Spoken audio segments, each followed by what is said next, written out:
बिस्मिल्लाहिर्रहमानिर्रहीम। तमाम देखने वाले नाजरीन को इरफान गनी भट्ट की तरफ से प्यार भरा सलाम। नाजरीन, इस वक्त हमारे साथ बातचीत करने के लिए मौजूद हैं प्राइवेट स्कूल्स एसोसिएशन के सदर जनाब JN वार साहब। वार साहब, बहुत बहुत शुक्रिया और खैर मकदम आपका अपना कीमती वक्त देने के लिए। शुक्रिया आपका इरफान साहब कि हम इस अहम मौजू पे इस वक्त बात कर रहे हैं।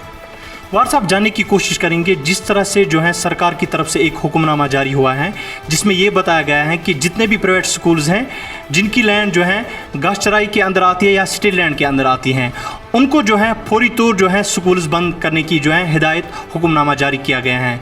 तो इसको किस नज़रिए से आप देखते हो? देखिए इरफान साहब, जहाँ तक स्कूलों का ताल्लुक़ है, स्कूल दो तरह के होते हैं। एक होते हैं प्राइवेट अनएडेड स्कूल्स, दूसरे होते हैं प्राइवेट एडेड स्कूल्स। जितने भी प्राइवेट एडेड स्कूल्स पूरे हिंदुस्तान में हैं वो सब के सब सरकारी ज़मीन पे हैं। अभी मैं इंडिया के डिफरेंट स्टेट प्रेसिडेंट से बात कर रहा था, नेशनल एसोसिएशन से बात कर रहा था, तो जो डाटा इस वक्त मेरे पास मौजूद है उसके हिसाब से ये प्राइवेट स्कूल जिनको सरकारी ज़मीन मिली हुई है इनकी तादाद 1.5 लाख से ज़्यादा है। अब ये कश्मीर में ही इशू क्यों कश्मीर में ही ऐसा आर्डर इशू किया जा रहा है? अगर सरकारी लैंड रिट्रीव करनी है, अगर इन स्कूलों को बंद करना है, तो पूरे इंडिया के स्कूल वो तो 1.5 लाख से ज़्यादा उनको बोलते ही हैं प्राइवेट एडेड स्कूल्स, जिनकी तादाद बहुत ज़्यादा है। अब यहाँ ही देख लीजिए, यहाँ आपके पास मिशनरी स्कूल है, बर्नहाल है, बिस्को है, कॉन्वेंट है, उसके साथ और बहुत सारे स्कूल हैं। मैं नाम गिनवाऊँ तो जो है ये तकरीबन 800-900 स्कूल हैं जिनके पास सरकारी लैंड है। अब ये सिलेक्टेड स्कूल उसको क्यों नोटिस भेजी जा रही है? इसका लॉजिक क्या है? इसी वजह से हमने रिसेंटली हाई कोर्ट में बाकायदा पिटीशन भी दायर की और उसके ताल्लुक से हाई कोर्ट ने उसमें बाकायदा स्टेट्स को दिया, यानी ये आर्डर स्टे हो चुका है और हमें पूरा यकीन है कि अदालत इस मामले में हमारे साथ इंसाफ करेगी। ये कुछ कन्फ्यूजन्स की वजह से, या हो सकता है कि इसमें एप्लीकेशन ऑफ माइंड ना रहा हो वो ब्यूरोक्रेटिक सतह पे, या पॉलिटिकल स्ट्रक्चर ना होने की वजह से हो सकता है कि सरकार के पास पूरी इन्फॉर्मेशन नहीं है, या तो सरकार मिस इन्फॉर्म्ड है या तो सरकार मिसलेड है। अदरवाइज़ ऐसा ऑर्डर टोटली कॉन्स्टिट्यूशन के ख़िलाफ़ है, सुप्रीम कोर्ट की जजमेंट के ख़िलाफ़ है। सुप्रीम कोर्ट का बिल्कुल वाज़ह फ़ैसला है कि अगर कोई भी स्कूल या फलाही इदारा सरकारी ज़मीन पे कायम है तो उसको बंद नहीं किया जाएगा। ये सुप्रीम कोर्ट की जजमेंट है। इसके बाद 2011 कैबिनेट का ऑर्डर है कि लैंड रिट्रीव करते वक्त स्कूल को बंद नहीं किया जाएगा अगर स्कूल किसी सरकारी लैंड पे है।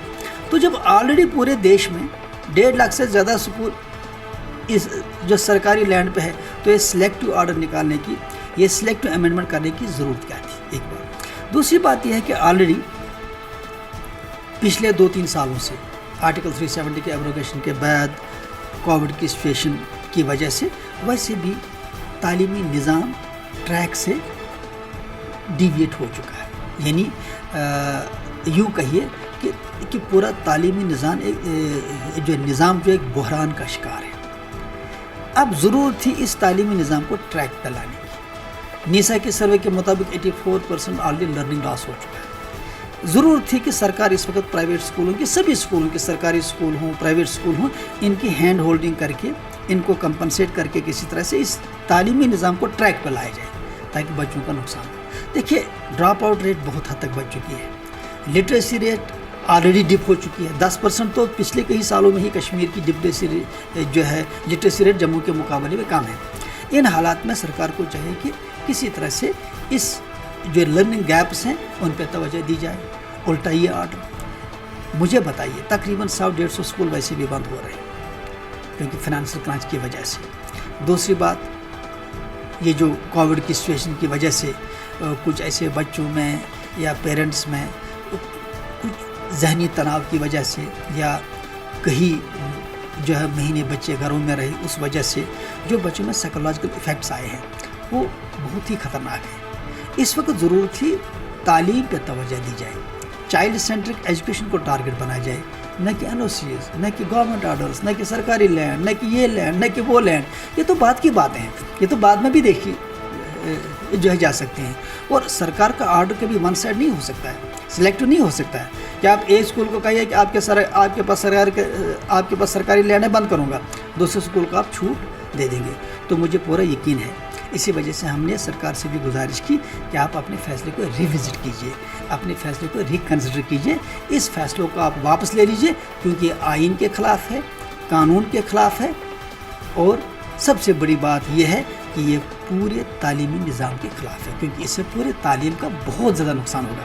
देखिए 800-900 स्कूल अगर बंद होते हैं, 2-2.5 लाख बच्चे कहाँ जाएंगे? और ये वो बच्चे हैं जो गरीब हैं, यतीम हैं, नादार हैं, और ये वो स्कूल हैं जो ट्रस्ट्स के अंदर चलने वाले हैं। तो वार साहब, यहाँ पे मैं जानने की कोशिश करूँगा कि ये जो हुक्मनामा जारी हुआ है, तो आप जो है इस पूरे जो है स्कूलों की जो है नज़रसानी करते हो, तो आपके हिसाब से कितने जो है उस्ताद किराम जो है अपने रोज़गार से जो है महरूम हो जाएंगे, और कितने तालिब इल्म ऐसे होंगे जो अपनी तालीम से जो है हाथ धो बैठेंगे?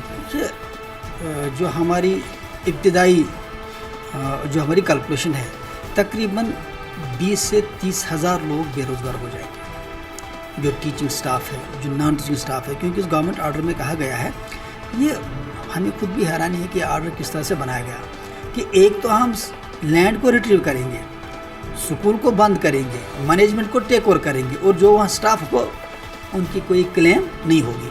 तो एक तो 20-30 हज़ार लोग बेरोज़गार हो जाएंगे, और दूसरा सबसे बड़ा लॉस, ये बच्चे जो है ना, ये ऑलरेडी गरीब घरों से ताल्लुक़ रखते हैं। ठीक, जैसे मैंने कहा कि ये स्कूल अवकाफ कमेटियाँ चलाती हैं, फलाही अदारे चलाते हैं, महल्ला कमेटीज़ चलाती हैं, विलेज लेवल कमेटीज़ चलाते हैं, या पंचायत चलाते हैं। अब इन हालात में अगर ये बच्चे ऑलरेडी वो लॉट है जो ज़्यादा अवेयर नहीं होते हैं, अब क्या होगा कि ये डिमोटिवेट हो जाएंगे।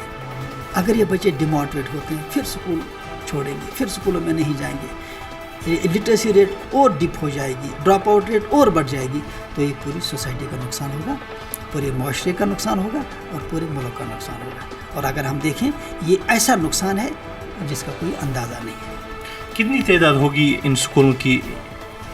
ये तकरीबन 900 से ज़्यादा स्कूल ऐसे हैं जो स्टेट लैंड पे हैं, क्योंकि देखिए ये आज ही के स्कूल तो नहीं है ना, ये आज से 40 साल, 50 साल, 30 साल पहले जो स्कूल कायम हुए हैं, और इन स्कूलों की कंट्रीब्यूशन भी बहुत ज़्यादा है, क्योंकि ये बजट स्कूल है, इनकी फ़ीस भी कम है, 100, 150, 300, 400, 500, यही इनकी जो फीस है, और एक कानून के तहत एस्टैब्लिश हुए हैं ना, ये तो रातों रात कायम नहीं हुए हैं।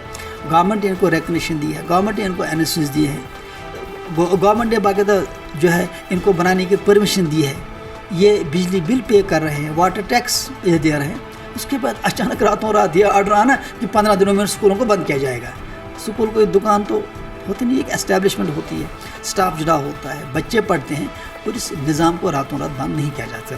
इसी वजह से हमने सरकार से गुजारिश की, और हमें पूरा यकीन है कि सरकार इसमें मिसलेड है, मिस इन्फॉर्म्ड है, या उनके पास ग्राउंड स्टेशन नहीं है, या इनके पास जो डाटाज नहीं है। सरकार इस पर गौर करेगी और इस आर्डर को वापस लेगी, और वैसे भी अदालत में केस दायर हो चुका है, और हमें यकीन है कि अदालत से हमें इंसाफ मिलेगा। तो वार साहब, जिस तरह से आपने जो है सुप्रीम कोर्ट में जो है पिटीशन दायर की हैं, तो आपको लग रहा है कि सुप्रीम कोर्ट के आपके हक़ में जो है वो फैसला आएगा? लेकिन सीधी सी बात है, जो हमने हाई कोर्ट में ये पिटीशन दायर की है, हाई कोर्ट ने इस पर ऑलरेडी स्टे दिया है, ये आर्डर जो है इसका स्टेटस को इशू हो चुका है।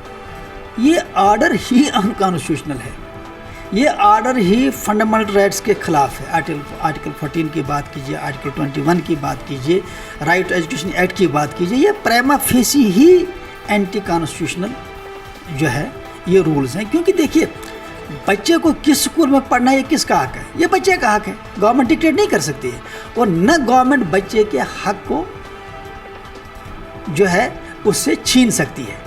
ये कहना कि हम ये स्कूल बंद करेंगे, बच्चे को कहेंगे इस स्कूल में जाओ, तो ये बच्चे का हक छीनने वाली बात है, और जो कॉन्स्टिट्यूशन के खिलाफ है। You can not take away the right of a child to select school, is the right of a child. और अगर ऐसी बात है तो फिर कानून की ज़रूरत क्या है? तो सुप्रीम कोर्ट की ज़रूरत क्या है? फिर तो सरकार को जब चाहे, जिस वक्त चाहे, जो ऑर्डर निकाले। इसी वजह से हमें पूरा यकीन है कि हमें अदालत से इसमें इंसाफ मिलेगा। जी नाज़रीन, हमारे साथ बातचीत करने के लिए मौजूद थे private schools association Jammu Kashmir के सदर जी अनवार साहब। इसका यही कहना है कि इनकी तरफ से जो है सुप्रीम कोर्ट में जो है एक पिटीशन दायर की गई है, और इनका यही कहना है कि हमें सुप्रीम कोर्ट पे भरोसा है कि हमारे हक में जो है फैसला आएगा। जी नाज़रीन, आप दीजिए अपने मेज़बान इरफान गनी भट्ट को इजाज़त। अल्लाह निगहबान।